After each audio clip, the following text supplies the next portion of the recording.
After I was kidnapped, my family was practically relieved. The kidnappers had gotten the wrong person. My older brother, Lucas, the one they meant to snatch, had escaped. When the police rescued me, blood was seeping from almost every pore, but I didn't cry. Didn't make a sound. I was diagnosed with emotional apathy. No emotions. I could no longer feel sad about anything happening around me. I felt freer than I had ever been. But later, they all regretted it. They cried, begging me to go back to my old self. When I was discharged from the hospital and returned home, the house was empty. Even the furniture had been moved out. Unable to reach anyone, I called our housekeeper Martha, only to find out they had moved. I went to the new address. My family was already seated at the dining table, ready for dinner. Seeing me walk in, everyone at the table looked a little uncomfortable. Why didn't anyone tell me you were moving? Oh, Lucas has been having nightmares lately, dreaming of being kidnapped. I thought maybe the old house wasn't good for him, so we found a new place, Mrs. Davis said, as casually as if discussing what was for dinner. You're back just in time. Sit down and eat with us. The table was laden with all of Lucas's favorite dishes. My face was covered with thick bandages, and I limped when I walked. No one seemed to notice or care. The old me would have been devastated. But now, I felt nothing. My emotions were gone. Seeing me calmly sit down,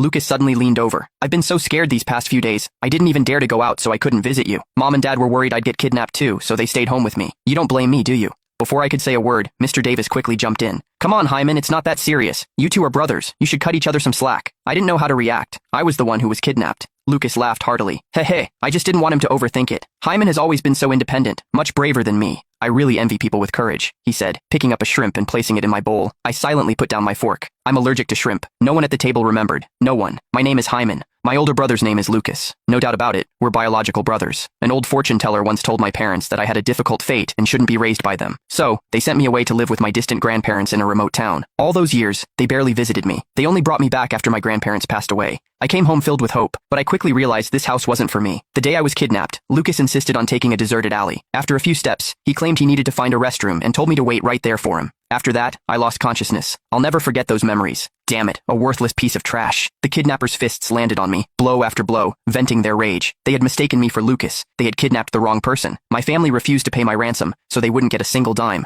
I was starved for 3 days, tortured for 3 days. My throat was raw. I couldn't even scream anymore. When the police burst in, the kidnappers were about to strip me. Blood blurred my vision, but I still strained to open my eyes, looking behind them. No one from my family had come. I wanted to cry, but no tears would fall. The doctor said I had post-traumatic stress disorder, manifesting as a loss of emotions, medically known as emotional apathy. The hospital room was empty. After the investigating police officers left, no one else came. At the dinner table, they treated me like I was invisible.